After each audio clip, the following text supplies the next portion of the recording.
we're live. Good evening, everyone, and this is Conversations with IB. My name is Vim Semenitari, and as always, I'm happy to be your host on today's show. I have with me an interesting person. His name is Jekwu Ozoemene. By the way, that will be Dr. Jekwu Ozoemene. Jekwu starts off life as a graduate of English language. He reads English. His bachelor's is in English.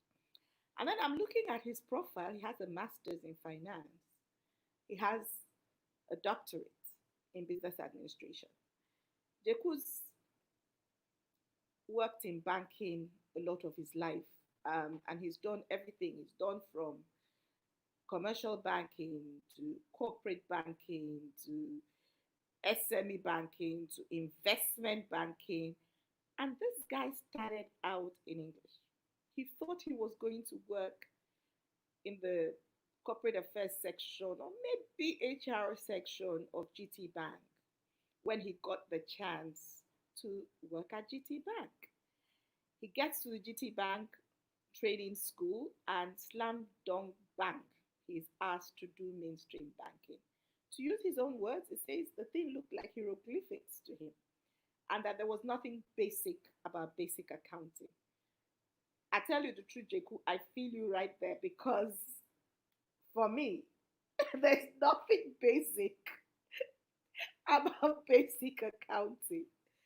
So this evening, Jeku is my guest, and we're going to be talking about career agility, career pivoting, um, starting off somewhere, ending up somewhere else.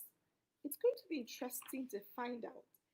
Some of us have ended up in our lives, okay, starting out very early.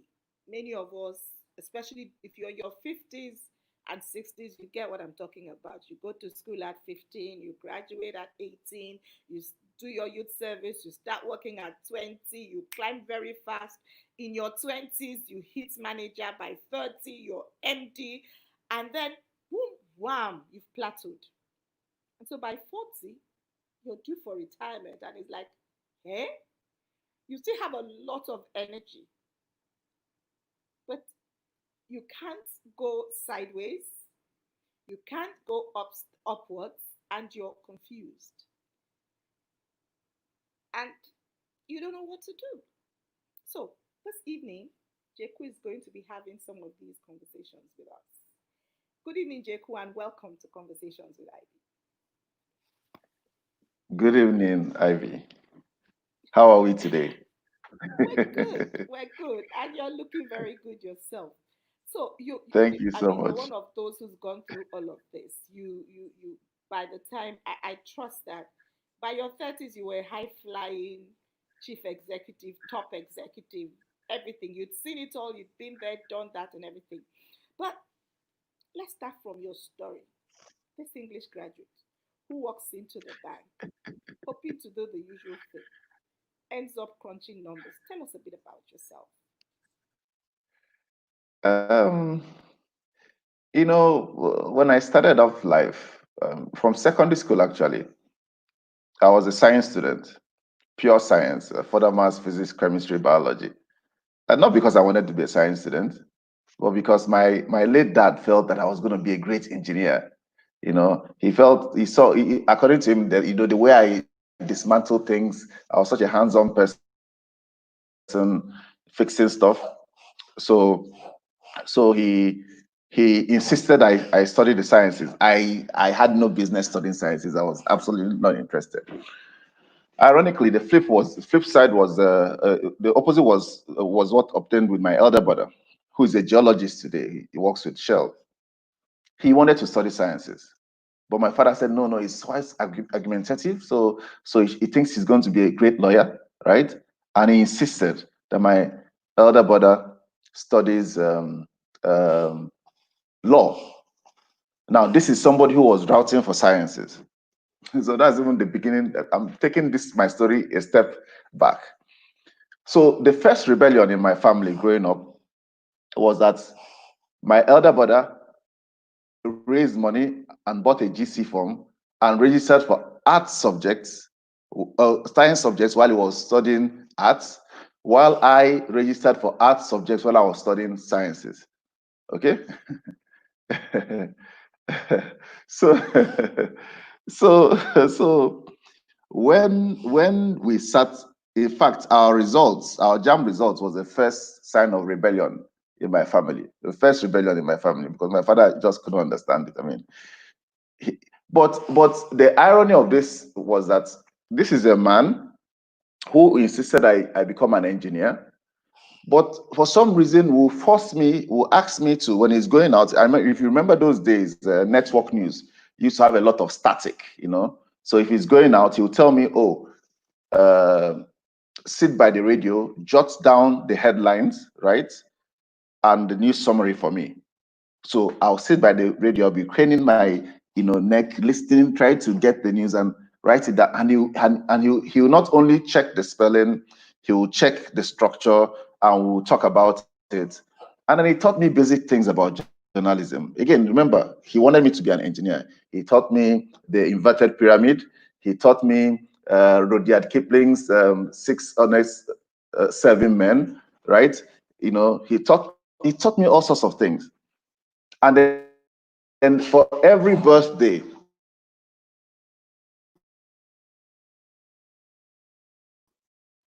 each birthday, he bought me a classic, right from when I was like 7. Proud of mice and men, understand this guy. And he was the one who made me fall in love with English. Okay, so when I then studied English got admission to study English in um, so I hope I have a small friend here who is disturbing me, because anytime he hears, I forgot about him, anytime he hears me talking or in a conference, he wants to be part of it. So can I just briefly let him outside? My dog. Please.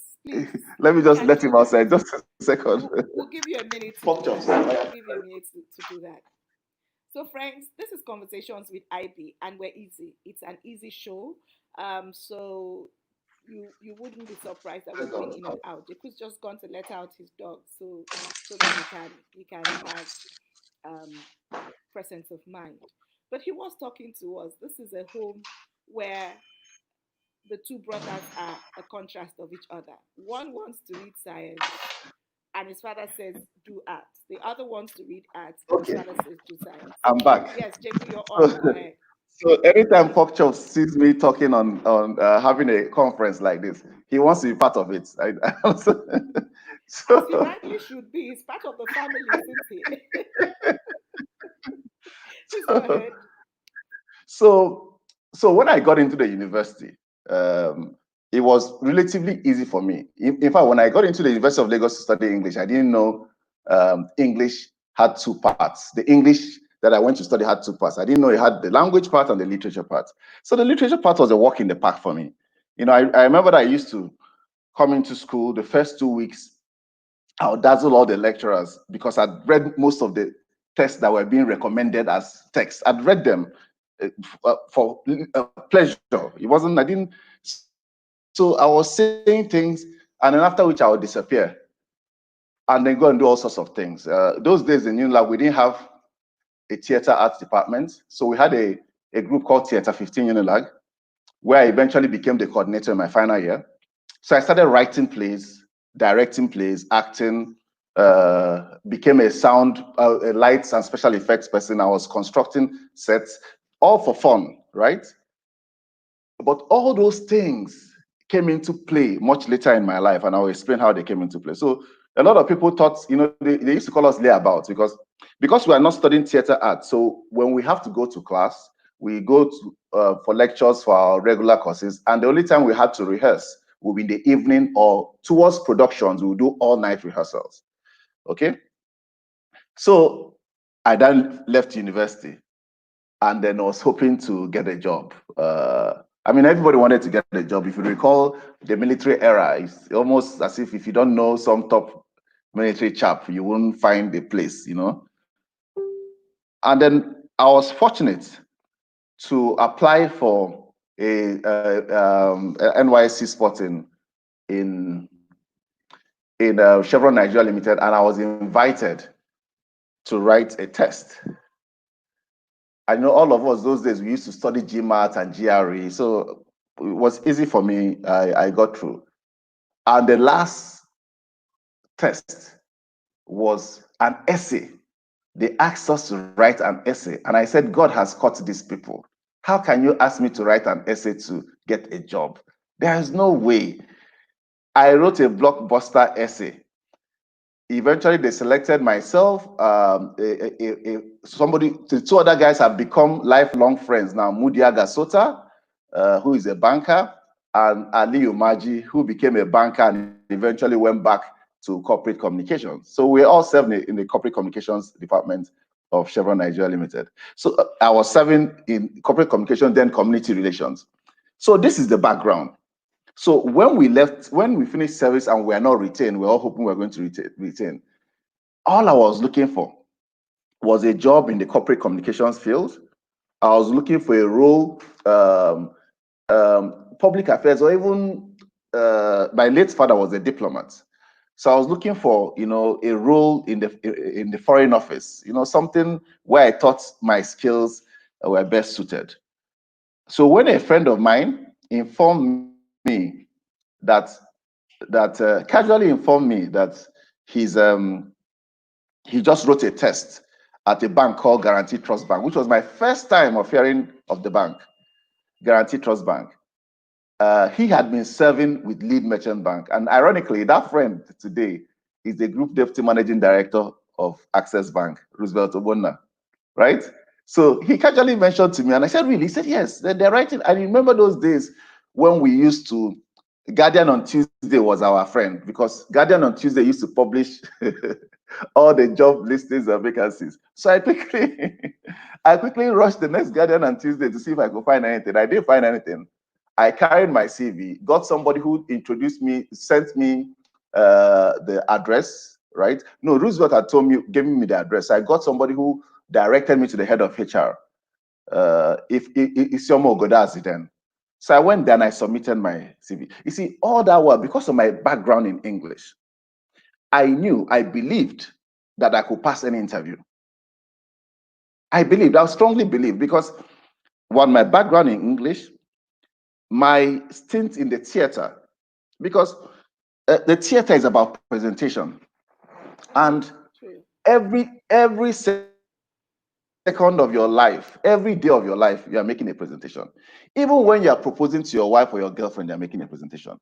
When you are pitching for a job, we're pitching for a contract, you are making a presentation. Jekwu, In we'll fact, come back to that. somebody who We'll come back to that pitch you make when you're trying to propose to somebody. So it was acting. We're coming back to that. Go ahead.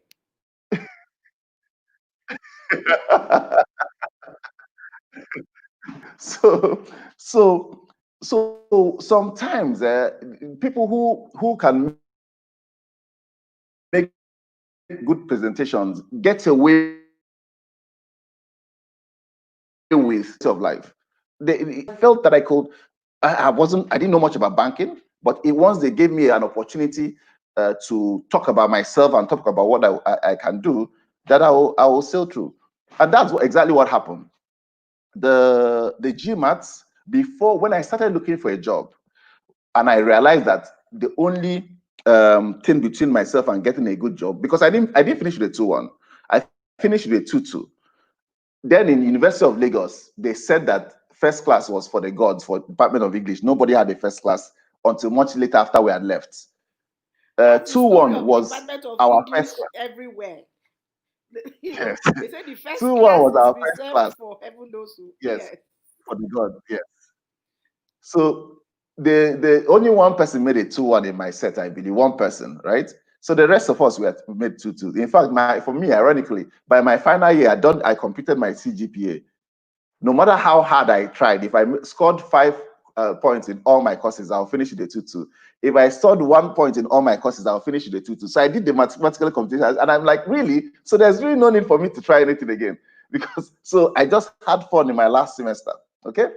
Anyway, back to this story. So when we had finished this when I was preparing to get this job, I got my other sister to buy me copies of all the past GMAT exams, right, and GRE.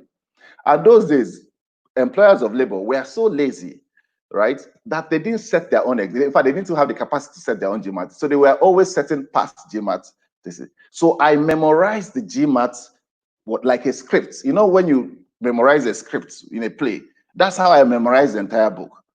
So I sometimes I'll walk into a test and I'll finish writing, and then somebody walk up to me and say, "I hope there's no problem, young man." I said, "There's no problem." I say, "What?" I said, "I finished." And they're like, "How could you have finished?" But I finished because maybe by the time I opened it, I realized it was GMAT of 1984 or 19, and I knew I'll just write down everything. So I didn't have a problem with that. I knew it was only an interview, and my previous life in school had prepared me for interviews, to face interviews. So that was how I got into GT Bank, and I thought it was the easy part. Then we had a 4-month training school. So this is our training school. GT Bank calls it, no, it's the Access Bank's School of Banking Excellence, but GT Bank's training school is like a boot camp. It's like a compressed MBA, right? Because it just doesn't prepare you for the basics, right? But it prepares you under the pressure environment that you typically find in the banking industry. So there I was thinking I was this bright, top short guy, and everything was like Greek. Everything was like I've never felt, sometimes you're like. So, and my guys who studied engineering, who studied accounting, they were just flowing. And ironically, I didn't know how bad it was from the onset, because our test results didn't come out on time, and you had to score a minimum of 65%, right, average, to be given a place as an executive trainee. If not, they won't accept you. So by the time the first results came out, maybe the second month of the program, so I saw maybe like 68%, 71%, which was excellent for me. I mean, where I was coming from, 68% is good. Then the other guys are scoring 98.2, 97. Which planet are these human beings from? I mean, what are they? How is it even possible? And there I saw myself, because my scores were marginal. I knew that it would just take a couple of bad results for me to fall below the 65% average. And I needed this job. I needed the job because for me, that job, the job in the right institution, will propel me out of poverty. They don't empower me. Excuse me. I rallied around my friends. Jekwu, stop right there. Propel you out of poverty. You were the son of a diplomat. Don't go there with us. Don't go there with us.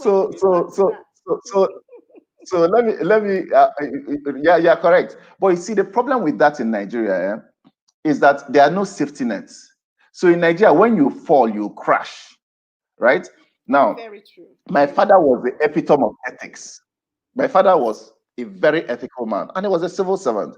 So, I mean, growing up, we went all over the world. You felt that the only best way to teach geography was, vacations, because he was working in OPEC at some point. So we were living in Vienna.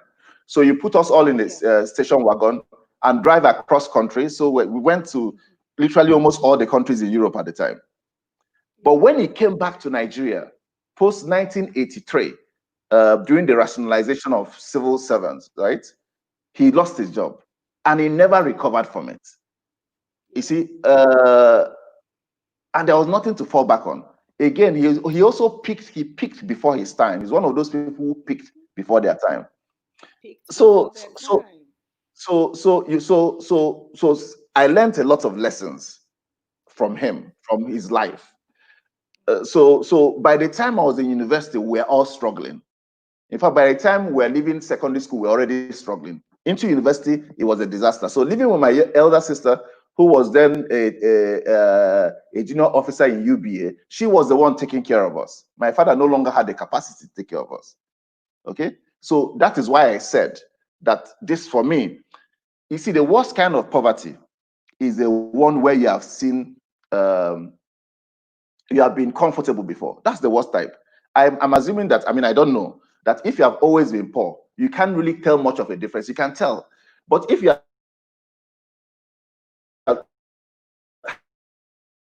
have access to it, it is scary.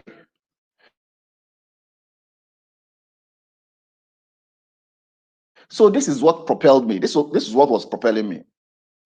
Anyway, I got into GT Bank. Ultimately, I came third from the back. People also studied English who were behind me, but we all passed, and I think that was the most important thing. then I got to Guarantee Trust Bank, Port Harcourt. So it was Guarantee Trust Bank that brought me to Port Harcourt, my first posting. And I was posted to work with a great lady called Nkiru Hariseze. And my first boss was another great woman, great woman, Inaingo Douglas. Then Inaingo Douglas, Inaingo Ogufere now. The first 1 year was torture. I had I was trying so hard, but it just wasn't working. And the other guys were coasting. One day, Inaingo actually called me and said, I'm going to send you back to HR. You just can't work anymore. You are frustrating me. You can't do this thing. And she actually typed a memo to show me. She was just threatening me. Meanwhile, Inaingo is my friend, my mentor. We are friends today, right? She speaks about me every time when she's doing trainings, right? So she showed me the memo. So I'd hit rock bottom. So I told myself, you know what? If you have decided to do this thing, you have to find a way to do it well. We can't continue complaining about English or this or that. So no. So one of the biggest challenges I had then was financial statements analysis, which is for a banker, for a credit person. For you to lend money, you need to be able to analyze a credit, analyze financials. So I started collecting all the financials, audited accounts of all the corporates I knew. All the ones in River State, in Nigeria Engineering Works then, Revoc then, Crocodile Machetes then, all those companies, or Razlike Trading Company, the Michelins, the ones that were listed. I worked every day the sun rises, including Saturdays and Sundays. I was spreading them. I was trying to understand them, And Inaingo also did something for me. I thought she was wicked at the time. In fact, I thought if I had poison, I could have even given her poison to kill her. While my mates were in credits, when you have a company's financial statements, you spread them. So you break it down and get the ratios and analyze them. We normally have spreadsheets that do that for us, right? But Inaingo says, no. You need to calculate it with hand, with a calculator first. Don't use a spreadsheet for me. Because when you calculate it with hand, you understand the components. And then my peers they'll get their own, plug it into the spreadsheet, blah, blah, blah. And I'm like, what is going on? Why does this woman hate me? Did she see me somewhere else in this life? But you know what? Today, I can look at the company's financials and tell you the story just by looking at it. I can look at the numbers and I'll tell you a story from it.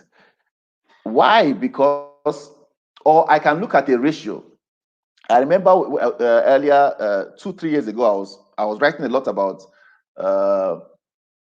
debt to GDP ratio and government revenue to debt service to government revenue ratio, and why one was applicable and the other one was not. I've had those issues with other ratios, and a lot of people were taking me on, including professionals.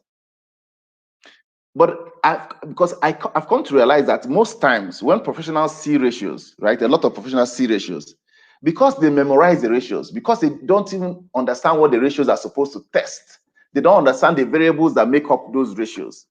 They don't know whether the ratios are still relevant or not. What Inaingo Ogufere, the ID, did for me was that in that training she gave me, when I see a ratio, I understand what it's supposed to test. So if something has changed, I know that it can no longer apply. So I don't do it by route and say, oh, no, it's debt to GDP ratio. That's what is applicable there. No, I'll actually see these conditions are different. It's not the same. So since it's not the same, we need to look for something that is more relevant to this. And that's the ratio we apply to test.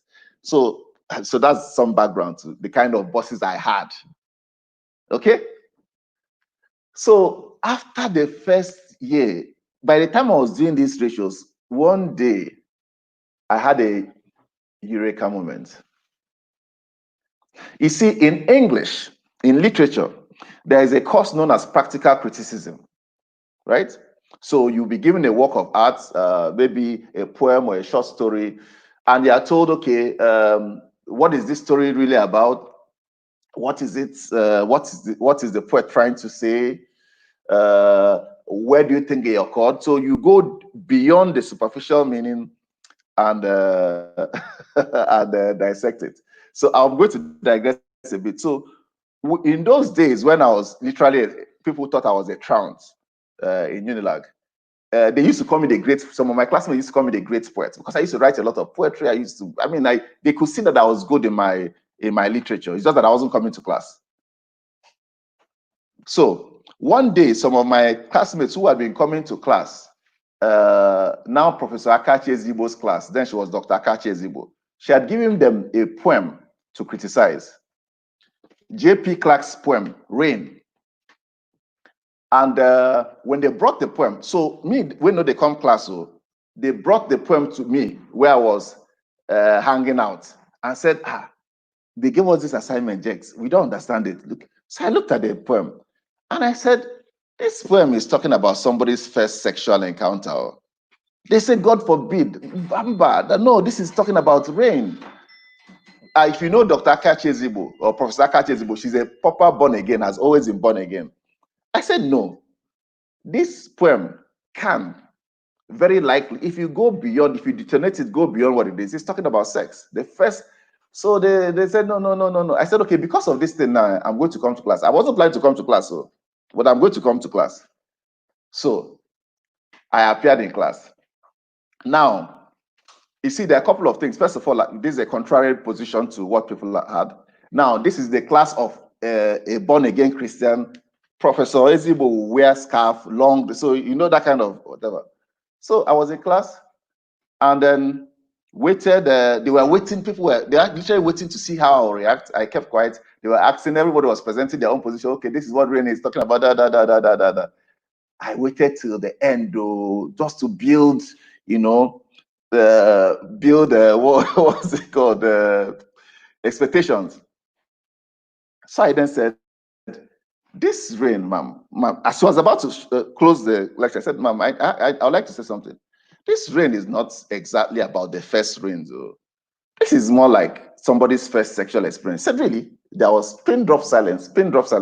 So really? I said, yes. I said, what? I said, rain comes after a long sources in the desert. Rain comes like kestrel together, wings flapping. And then I broke it down and I took it line by line. So everybody was waiting to see how she react. And then when I was done, she said, okay, yeah, that's true. And the class erupted. Now, that same thing, again, I'll give another analogy before I take it back to financial statement analysis. So again, there was another course, American and Caribbean literature. I chose the course beginning of the semester when a lot of people had chosen the course, came for a couple of classes, but I think people found it complex after I disappeared usually to go and do my other stuff. So they started dropping the course. So by the time I realized what was going on, towards when the first test was due, there were just 2 people attending the class. This was originally a large class. So then Dr. Karen Kingaribisala, she had moved the class from the classroom, large classroom, to her office because there were just 2 people attending the class. So in this case, you can't sneak in again. You know, when it was a large class, when test is due, I will just sneak in and write. So they sent me a message that we have 1 test that's due. You better show. I said, really? So I surfaced. And I walked into her class and she looked at me, said, are you part of, she knew me from previous years and courses. Are you part of this class? I said, yes. She kept quiet. And then she started. She was reading an excerpt from a book. There was an analogy about some guy who extended his hand and somebody kissed a signet ring on his finger. And she said, this analogy, what inferences, where is it drawing this inference from? There was silence in this. So these are office, so there are just three of us. And I raised my hand and she looked at me like what the cat dragged in, because she was already looking for a way to chastise me. And then she said, okay, go ahead. I said, it's a reference to the Catholic Church and the pontiff is the Pope. So it's and she said, okay. And then somewhere again, she came up with another analogy and I asked where we think they are drawing that inference from. And I drew it, I got it from some other literature or some other historical context. And then she got up, if you know Karen Arivisala, I mean, she got up, cut it, and said, Jekwu, welcome to my class. Now, I found in practical criticism, I realized that I have this talent, and because I've also read a lot of literary works, to be able to look at something and see where the inferences are coming from is like, I tell people there is like a native doctor, a babalawo, who casts his cowrie beads right on the ground, and you're looking at it, and all you see are cowries, but he sees a story coming out from the cowries, right? So one day, one of those days, I was in the Transamadi office in GT Bank then, and I was looking at these numbers, It just struck me that what I'm doing is actually practical criticism with numbers. That practical criticism is with words and analogies and history. The same thing when you're looking at a company's financials, you are looking at the history, you are looking at how those numbers relate to themselves, you're looking at where they do the inferences. Now, I mean, this is different probably different for other people, but the point I'm trying to make is that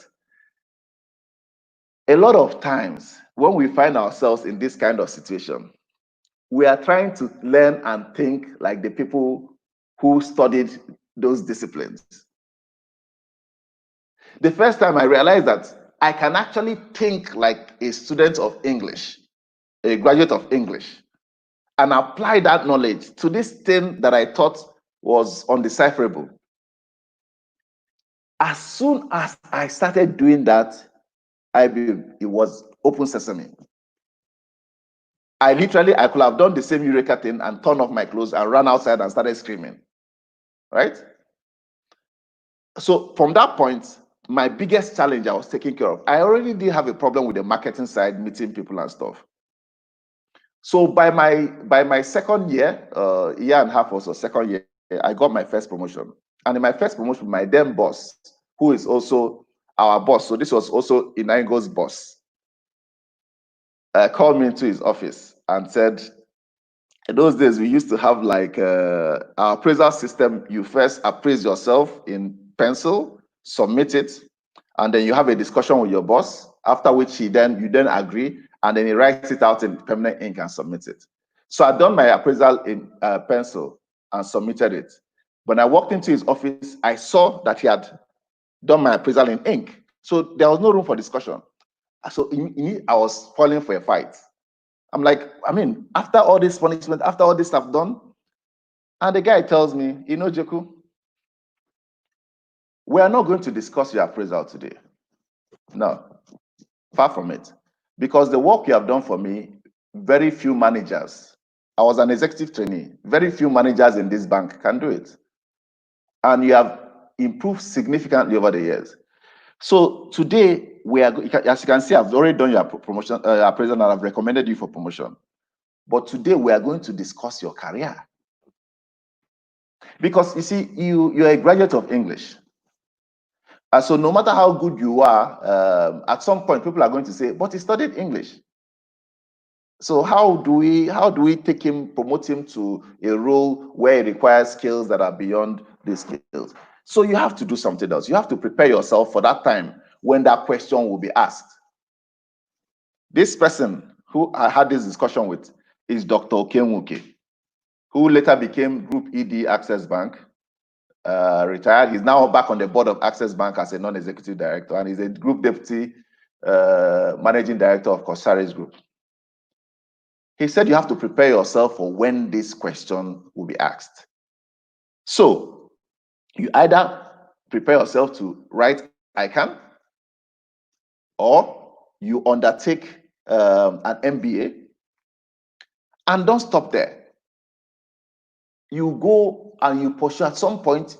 Why not? Why shouldn't you pursue a doctoral degree, a PhD? Why shouldn't you do that?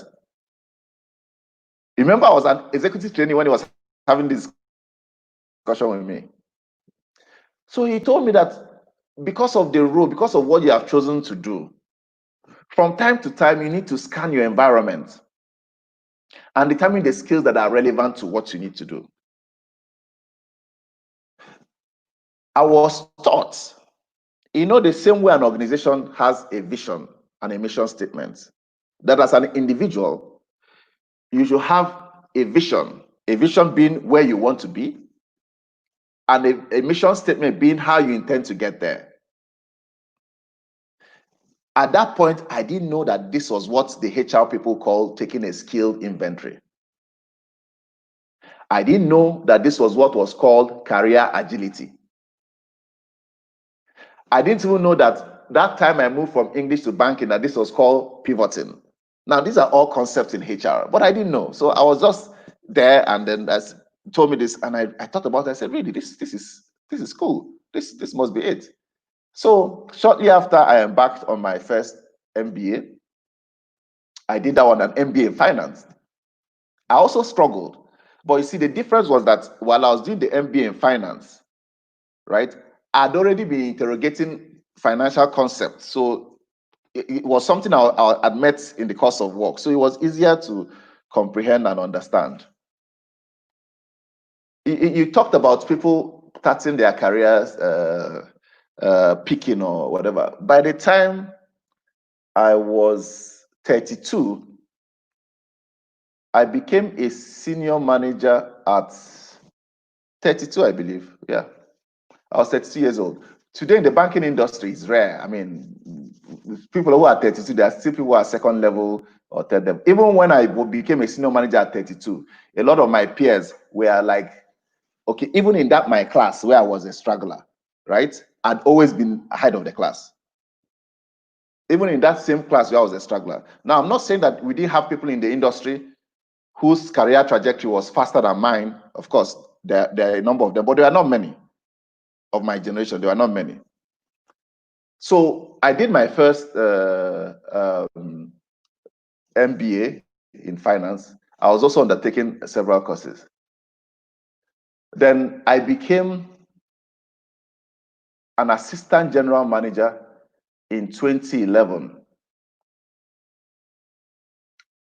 That by the time I became assistant general manager, my peers were this is what 2020. So I'm currently 47. That means I became an assistant general manager at I wasn't even 40 yet, so right at almost I think 39 or yeah 39 or 38, and then I became the country MD at 39, right?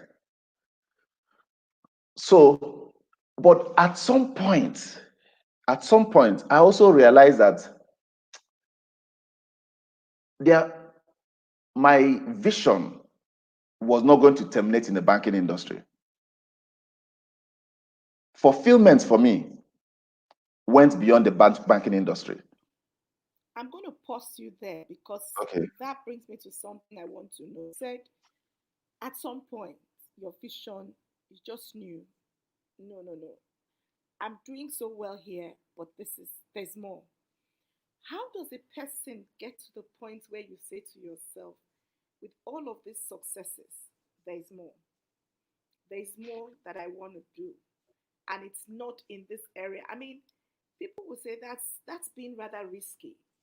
And when I go back to your first story, that you are a rebel, I can understand you making that mistake. So, how do you? You're doing very well. You're ticking all the boxes, and then you say to me, "I want to pivot." How? So for me, I don't know how he operates for other people, but there was just an emptiness, right? I wrote a play called The Anger of Unfulfillment. And a part of what I shared in that play, a character was saying that if you go to the shop floor of the major banks, telecom firms in this country, you see our best and brightest, our oil companies, right? You see our best and brightest. You see our first class graduates, right? People who are normal research fellows, right? Sweating it out on shop floors. In a structured, in a sane environment, these are the people that the university system retains as research fellows and ultimately become professors. So the people, and with all due respect to the people who are in the teaching profession, who are professors, so a lot of times the people who end up lecturing are not the best students. They're the people who, like me, when I went to get a job in the bank, who ended up lecturing because they wanted to get a job in the teaching, they needed a job, right? So those guys, those first class material, who those research fellows who studied English, who studied veterinary medicine, who studied law, etc., a lot of times they are just coming in, clocking in day out, and they are not fulfilled. So I said, the character said that this is part of this, the the feeling that something was promised us and not given is the anger of unfulfillment, and all of us are living out that anger. So, and when you get to this point in your career, no matter how hard you try, you will show. No matter how hard you try, you will show. So first of all, I said, okay, I need to get my discussion I had with my boss in that 2000 discussion I had with my boss, that I need to go on, or 2001, I need to go on and get my doctoral degree. I said, okay, because I still want to remain in the industry, not necessarily commercial banking, I need to get a doctoral degree in banking and finance, a DBA in banking and finance. So I did what I thought was right. I spoke to my line boss, who the late Tech Koroye, Taokeme Edwin Koroye, who was my line ED, as ED subsidiaries in Access Bank, while I was the CEO. He was also on my board, and he said, "Oh, great." And when I told him what I wanted to research, he said, "Oh, that's great, great. However, that we need is it in."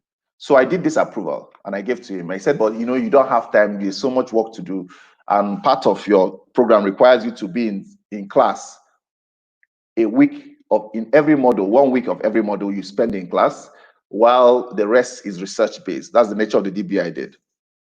And I said, "Not a problem. I will take the week from my vacation, my annual vacation. So each time when I'm supposed to be in school, I'll apply for my leave, 1 week of my leave, and I'll go to school. I can forfeit my leave for the entire period of the program, which was supposed to be 4 years."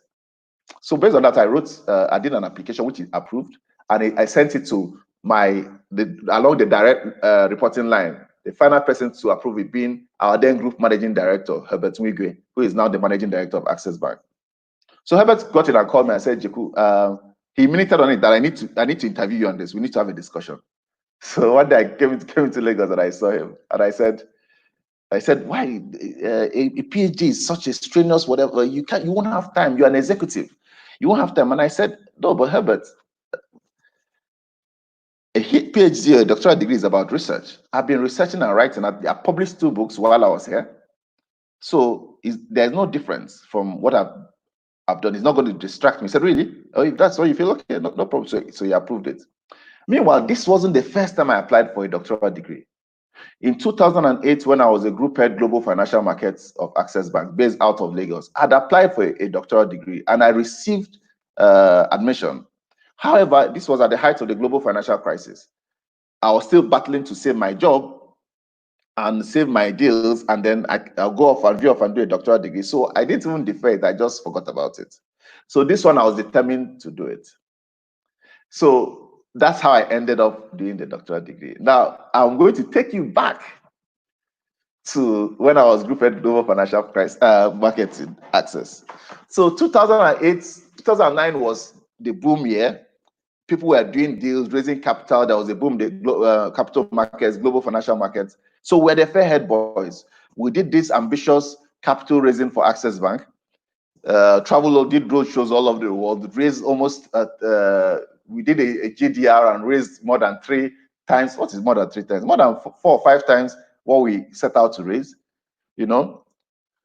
We also raised money locally. So we're the Fairhead boys. We're the guys. I mean, you couldn't stop us. Then I was senior manager, top, young boy in the strategic position. So this lady I'd met when I was in The Hague. So before I came back to Nigeria in 2007, Access Bank has seconded me to FMO, which is a Dutch Development Financial Institution, to work with them for 1 year. While I was working with them for 1 year, I was in the Africa, a senior investment officer in the Africa department. I was moving across Africa, doing deals for them, etc. In fact, the boss then, their CEO then, Arthur Arnold, had met my CEO then, Ike, and told him that they needed an African in the Africa department. And because they had invested in Access Bank, they really loved the energy in Access Bank. I says, okay, there are people are usually, they are not as energetic as we are. So he needed somebody who will put fire in his people's stomach.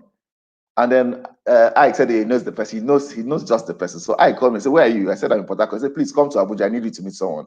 So I flew straight to Abuja, and then I met him with Arnold. I said, "This is the guy."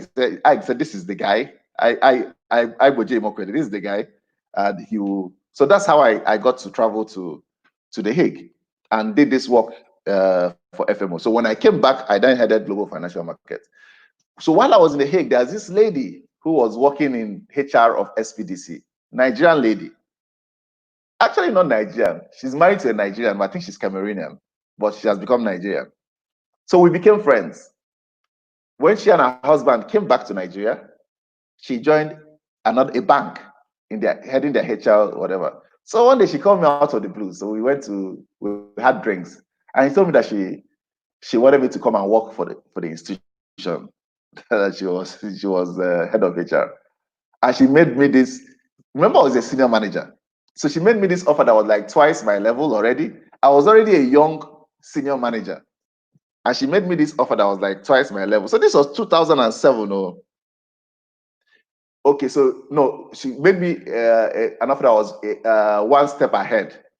I was a senior manager in 2007. I became an AGM in 2011. So she made me the offer of the position I held in 2011 in 2007. And I said no, that I'm one of the boys. I'm part of this, I'm part of the core team. I can't go anywhere. And besides, I'd made up my mind as part of my own career path. I made up my mind that once I leave Access, I won't work for anybody again. Okay, so this And is she about said, you understanding, if I may, Jekwu. So basically, I hear you saying something that you've got to be clear in your mind what it precisely, is you will yes. do and what you won't do. You've got Remember, to know for a fact where you want to end up. remember I talked about That's the what vision. determines how you pivot. Yes. Yeah, I talked about the So vision. that Now, vision, that your personal vision, is yes, what determines if you move, when you move, how you move. correct, correct. Great.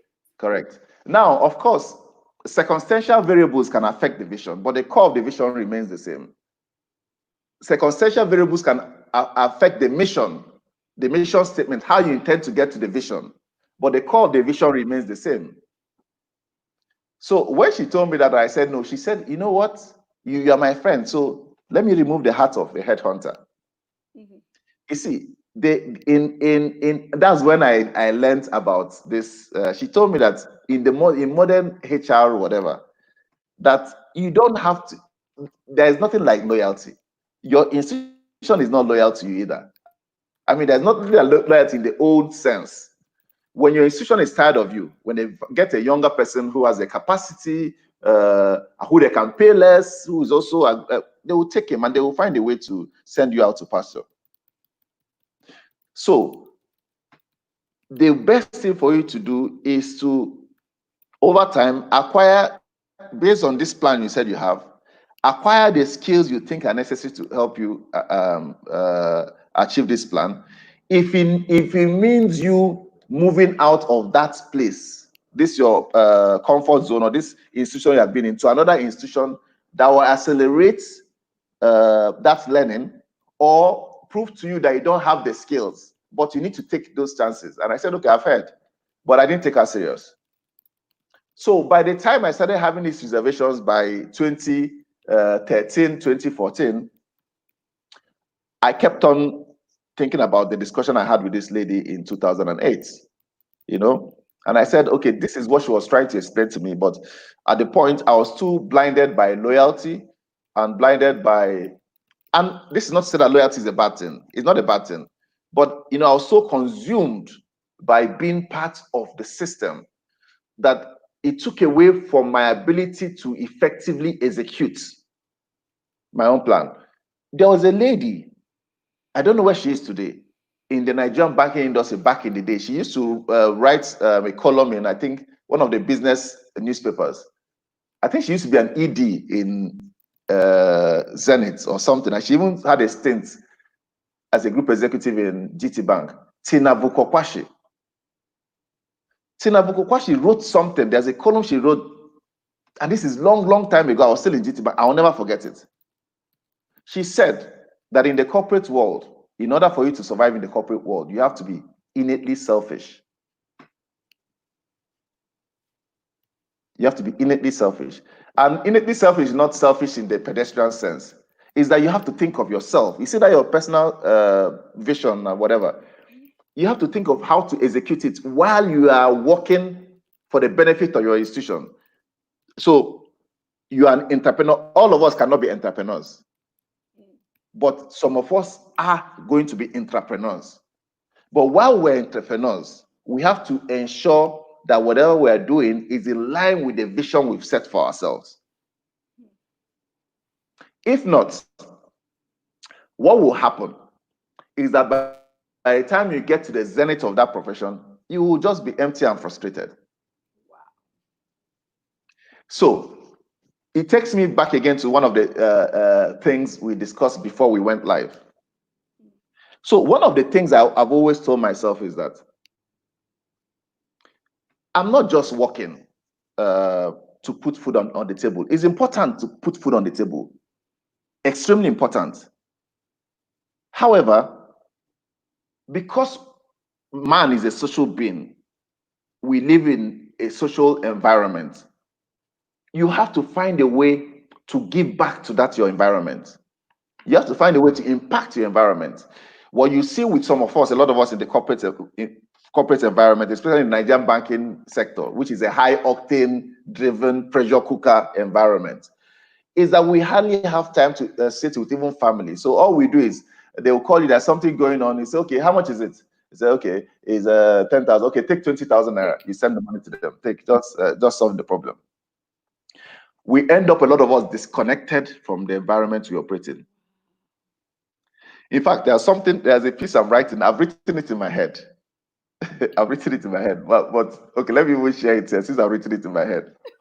Yeah. So a younger colleague, who a long time ago, he went to buy a car for his wife. So he felt okay. He had his office car, but he did something. So they went to Kia Motors, and they saw this vehicle, the Picanto, which was, I think, is the smallest Kia vehicle then. Then it was for 1.2 million. And then they were not too sure that they wanted to buy it for 1.2 million, So they said, okay, let's hold on, because they were traveling abroad for, I think, a vacation in the UK. So while in the UK, they went into a shop and they saw a bag. I've forgotten the brand. I think it's a Gucci. And when they converted the price of the bag, it was 1.2 million. Okay? Naira. So when he came back, they didn't buy the bag, but just my friend was like, oh, really? See this bag? So he walked into the presentation room of Access. We also worked in Access. And then there, one of the senior girls was seated, and that exact bag was in front of her. Right? So he walked into, and then he exclaimed in his mind, said, that is the Picanto on the table. Right? And then so this particular girl was a general manager. And then he went to Abuja and he saw a manager. She had the same bag. See, the thing that tends to happen with a lot of us is that we find ourselves in this environment and we become disconnected with what is happening in the real society. And then there's a lot of I don't know whether it's not actually not meeting up with the Johnsons. No, it's just that you find yourself in the environment, and those things you think it means nothing, and you also have access to a lot of cheap debts, cheap loans. So you are taking loans and living a life that and putting a picanto on the table. So when people call you, you just tell them, well, how much is that? 100,000. You give them 200,000 naira. That is not how the So, real Jekwu, world let me operates. stop you. Let me stop you because there are a few interesting things here, and we're getting close to the end of this. But I like the idea of putting a picanto on the table. I'm looking at my bag, and it's nothing close to a picanto. I wish it was. But but honestly speaking, I hear what you're saying, and I'm sure people listening to us are hearing all of this. And they would say, yeah, that's well and good for you to say. You're smart. You didn't have a problem. You didn't struggle through school. It doesn't matter what you say to us. You've got to be above average intelligence to be able to put all of your GRE in your head. Okay, there's some of us who really are very basic. Our brains aren't wired that way. And yet, we go through life, we get to that point where we experience all of these frustrations. Okay, our back is against the wall and we need to move. When that is your situation, when you know that this isn't working, what is the safest and best way to pivot?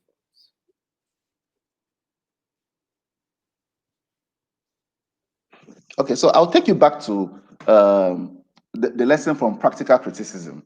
That my eureka moment when I realized that I can actually apply practical criticism to financial statements and credit analysis. You see, we are competing. A lot of times we find ourselves competing on other people's terms. You are using on other people's training methodology, the way they are trained to understand things, For me, the way it has worked for me now is I play to my strengths. I no longer allow other people to determine how I play, because you know that is a cliche that if the only way to appraise performance is to ask all the animals to climb a tree, then the fish can never be found worthy. But if you put the fish in the water, the fish will be found worthy. So for everything you do, regardless of where you pivot within that environment, you need to again be part of skill inventory. You need to look at the skills you have and see which of those skills that you can best use to leverage yourself. I mean, this almost sounds as if not pedestrian. What is this is it. If I go now, I don't know what your strengths are. You have learned something, Abim, and then I want to compete with you. Why am I competing with you? I can't compete with you because we don't have, I don't know, I mean, we may not have the same strengths. But if I determine that I have a skill, right, see how I can use that skill to leverage and do the same thing that you are doing. Yeah, so in my place, they I can say, assure you, uh, I don't know anything about those numbers. I'm not even about, so I won't even try you'll be competing with shocked. that See, person. I was a person, if you ask my siblings, I was a person that once they bring Lacombs, you know that Lacombs, the greenback Lacombs, I will break into an AIBEE fever. You know, AIBEE fever is not malaria fever. AIBEE fever is that village local fever, right? Where you are shivering and they use that dogoyaro brew to steam.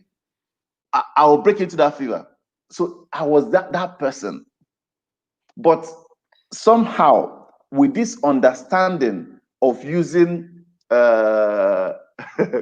when I tell people that I struggle with numbers, they always laugh. They actually think I make it up. The only people who will tell you, when you ask my siblings, Mhm. my father almost beat me to death because of LCM and all those things, right? When you ask my siblings, they will explain to you how I struggle with numbers. So when I talk about, ratio, GDP, this, that, people are like, this, and I tell them that I struggle with numbers. They say it's impossible. In fact, there was a time my boss, ID Ogufere, came to conduct a training for Access Bank in Rwanda, and I went to meet them at the training. Mhm. And I shared my story, how I struggle with the financial statement analysis. The whole class said it was a lie. ID was laughing, she was laughing her heart out. The whole class said it was a lie. They couldn't believe it. And when I explained to them that I'm actually a natural introvert. What drove me to the theater was in a bid to conquer my stage fright. So so even as far back when I didn't know about agility and pivoting, as far back as when I was in Federal Government College Enugu, because I joined the drama club in Federal Government College Enugu. As far back as then, I realized that I was one of those guys who could talk to the girls. I was so shy that when I was eating in the refectory, I would be covering my mouth. Jekwu, so this is impossible to believe. Anybody looking at you is going to say, how can I had to conquer my stage fright. And the only way I could do, the only place I saw was either I joined the debating society or I joined the drama club. So you see, the same skill in the drama club, when I teach effective presentation skills, I actually use theater skills to teach effective presentation skills. I use the concepts of exchange of power. I use the concepts of blocking your movements. I use the concepts of owning your stage and stage balance and all those kind of things. Because when I share with them, it's very practical. Yeah. Right? Because I use these skills to improve myself. So again, that is part of the agility. So at the end of the day, everything I've become is a mosaic of all these skills I've chosen to acquire over time, including skills that the institution I was working for wasn't sending me on trainings. For instance, I'll look at what I want to do, and the training is not relevant to that institution, right? I will then pay for myself and go and acquire the training at my own time. It won't affect the institution's time because I know that that skill is going to come of benefit at some point in line with the vision I've set for myself. So that is that part of the agility. Is all these things, all these preparations with the end in sight that will enable you pivot easily when you are ready to take that decision. Okay, well, friends, we've been listening to Jekwu Ozoemene, and I'm going to be honest, I'm having the time of my life. It's been a ball. If you have any questions, you can drop them because I will share them with Jekwu. Because every time you sit down and you wonder, how do some people manage to practically straddle across so many sectors? And Jekwu is one of those people who, quite frankly, has straddled across many sectors. Jekwu, I'm going to take you into something a bit more personal. Now, in introducing Jekwu, I didn't tell you that he is president of the Federal Government College Enugu Old Students Association. And I'm very, if you like, call me partial about this. Because I do believe that all of us who had the privilege of going to unity schools in this country, federal government colleges or King's College or Queen's College, owe Nigeria a debt. We owe them a debt because we got great education on the cheap. And so I'm going to take Jekwu into a bit of that. Jekwu, what are you doing to give back to Nigeria that has given you everything?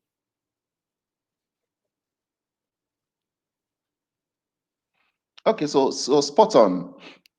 The quality of education we acquired from the unity schools, the federal government colleges, right, is what we are paying a leg and an armed robbers school fees for now, as in militant ransom fees for now, right? You can't get them in the public schools. Now, what has happened is that over time, those institutions have been starved of funding. They have become derelict. In fact, a lot of them have almost approximated slums. We can't send our children to those schools anymore. I mean, the greatest dreams in a lot of environments where people say, oh, this is the third generation or fourth generation that's attended this school. We can't do that because we can't get the same quality of education that was given to us. And the beauty of the unity schools, because there was a premise for the unity schools.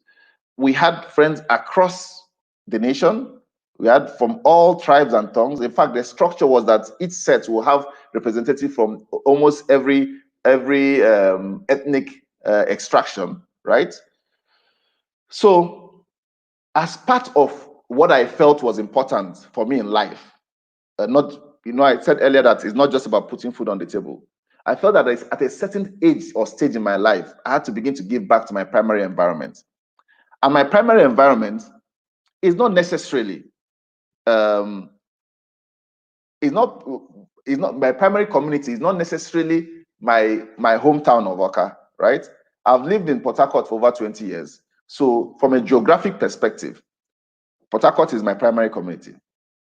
I also have a primary community that is my hometown, which is Oka itself. I have a primary community that is FGC Enugu, which gave me the background. I have a primary community that is the banking sector, the finance sector, which I have to give back to. That is what gives me fulfillment. You remember I referenced my play, The Anger for Fulfillment. That is what, when I wake up and I do those things, I feel alive. I want to feel alive. I also like money. Don't be. I like money, but I also want to feel that, my Christian brethren You will are say, you are a banker. You have to like money. my Christian brethren will say that they want to live forever. But I tell people that you can live forever on earth by the way you impact your environment, by the way you impact society. Today we still talk about Martin Luther King, we still talk about Mother Teresa, we still talk about a lot of people. We still talk about Chinua Achebe. We'll never stop talking about those people. So Chinua Achebe wasn't a multi-billionaire. There are multi-billionaires that have passed and people hardly ever talk about them.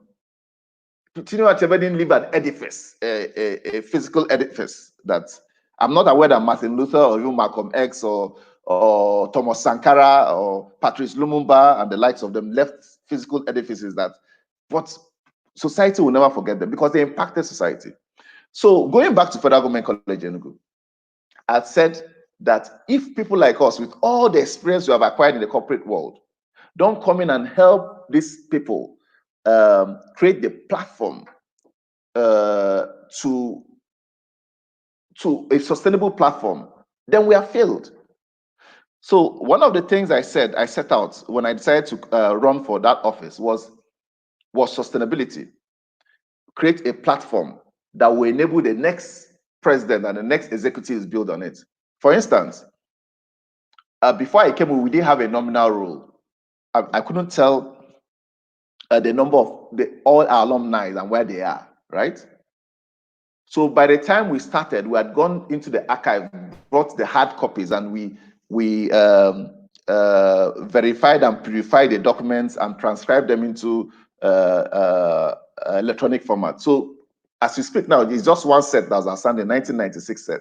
I have up to 2019 sets from the original 1974, 1975.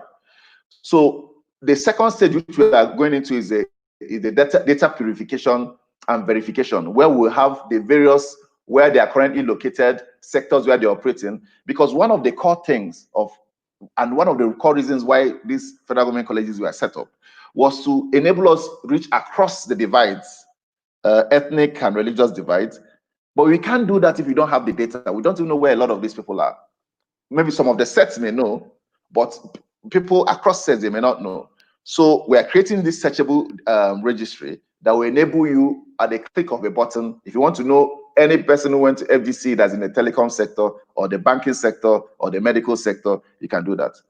We have also conducted an infrastructure deficit inventory. We have created a 5-year development plan, working with the school to see what the shortfalls are in terms of infrastructure. We determine what we can do and what the PTA will do, and then look for other ways to fill the gap, to maintain a certain level of conducive environment suitable for learning, right? Wow. We have several ongoing projects, but I don't want to go into all those. There's this science club rehabilitation project that's costing us about 56 million naira. There's a water project. If you know Enugu has a water problem because of the coal sediments beneath. So we are partnering one of the leading oil majors to drill through that segment and then give us a water, because I also understand that the coal itself is toxic if water passes through it. So there's a special water treatment plant they're going to deploy. There are several things we are doing. There's mentoring of students. There are several things. But this is my point. My point is that this is what we need to do to give back. My late father went to government college here, right? Yes. And Yes. until he died, he used to wear the old school tie. When he died, Exactly. his classmates turned up Mm-hmm. at home, as old as they were. Yeah. Yeah. He walk into a place and then you look at this, I know you as old boy, and they will recite their whatever and they will hug, and the problem is solved. Honestly. Wow. Oh my So goodness. You just left me with goosebumps, Jeku. A lot of these are goosebumps. the things we need to bring back and ensure that is in place, because these are some of the things that, honestly, these are the society building initiatives that we need to also focus on. I mean, making money is good. In fact, if you know where they're making money, just let me know, because me, I'm looking for I money. was going to ask But you the same question. Why are but you like this? these things are important. Yes. and, and in my TED talk, Yeah. right? In my TED talk, I talked about creating an oasis of excellence, right? And I said that if you ask the average Nigerian what is wrong with Nigeria, everybody is going to point at every other person other than themselves. Themselves. Yes. But we all have a role to play. So for all of us who have gone out and acquired these skills, we can complain about the outsiders, or what they're doing outside. But you see, that place, that your sphere of control, that place where you're in charge, make it an oasis of excellence. Wow. All those skills and best practices that you have learned, institute them in that place. And then, you know what? Over time, begin to look out for other people who think like you, Hmm. collaborate with them, and as more and more people are creating this oasis of excellence, that set theorem in mathematics, the Venn diagram, the oasis begins to expand and expand and expand. That is the only way we can. And I know people will say government has a role, because at some point, even some of us who are creating this oasis of excellence will get into government.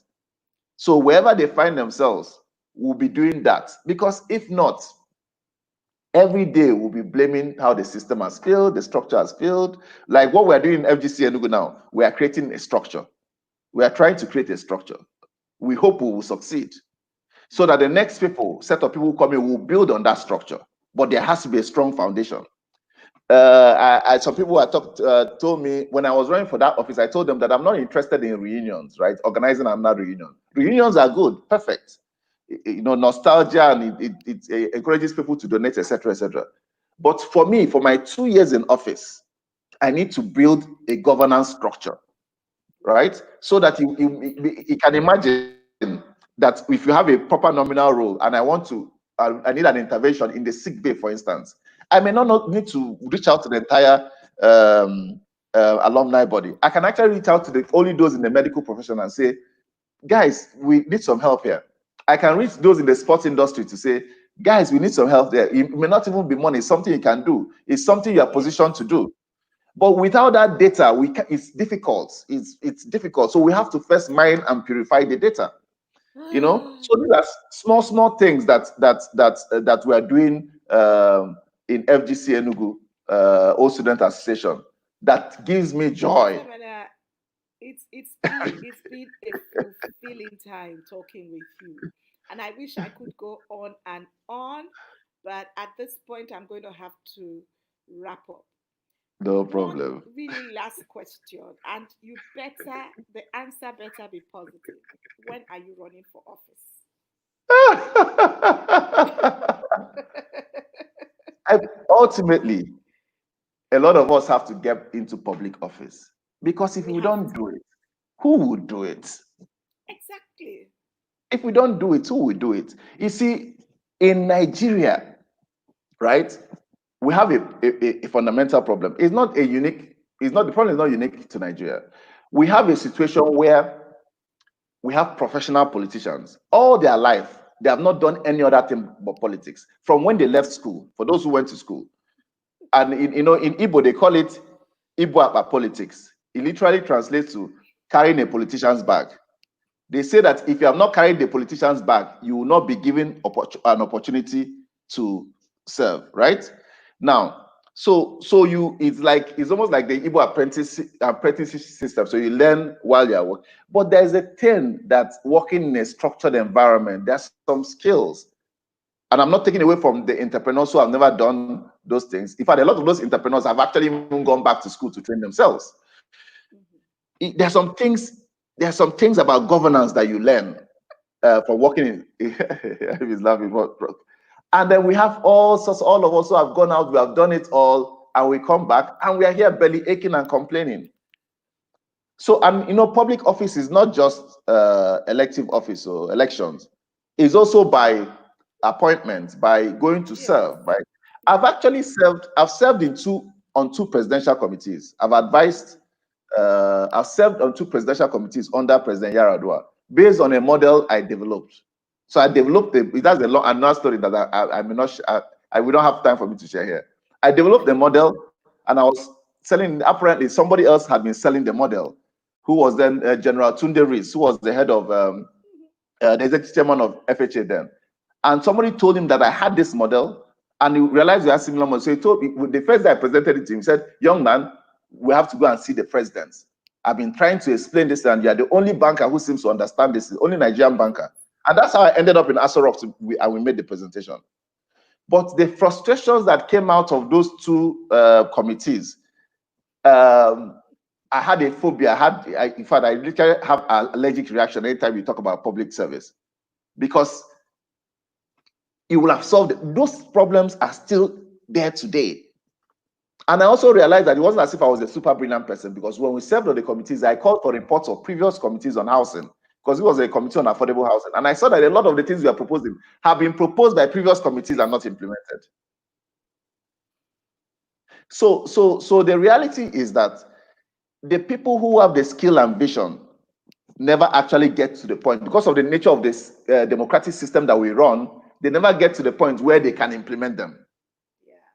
Because you need to own that vision. You need to own it to understand, to be able to implement it. So a lot of times when you present, they now cherry pick the easiest ones.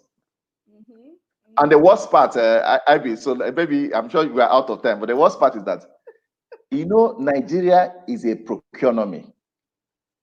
Oh, boy. A procurement is an economy that's dependent on procurement and contracts, right? I tell you the truth. Yes. So we award contracts. To cronies and allies, which we use inflated contracts, which we use proceeds of natural resources to pay for, and based on that, we say we are spreading, or we are empowering people. We are not creating wealth. So anytime you come with a solution, a model that does not include a contract, you'll be thrown out. Wow. We need to come to the point, arrive at the point where when you present a solution that doesn't have a contract and the people don't stand to benefit from it directly, we will implement it for the betterment of the rest of society. Thank you, IB. I think that it's been an evening to remember. I'm sure that everybody agrees, because the kinds of comments that have come this evening suggest that people are blown away. Um, I've had a great time talking with you. I've learned a lot of things. My pleasure as well. Somebody says here, I'm going to just put that up. She says, build the tribe, the doers. And that's the responsibility I'm taking away from this conversation. And I hope you're taking away the same responsibility. We've got to begin to build the tribe. If there's anything COVID-19 and the harassment in the United States is teaching us as African people, it is the need to make this system work. We've got to create an El Dorado for African people all over the world to feel like they can come back home. Thank you, Jekwu. I've had a great time talking with you, and I'm going to bother you again. Thank you to everyone who's listened. I'm glad you've been part of Conversations with IBEE. We'll do this again 4 o'clock next week, Friday, and I'd like to see you. Enjoy yourselves. Thank you. Thank you. Bye, IBEE. It's been a great, great time.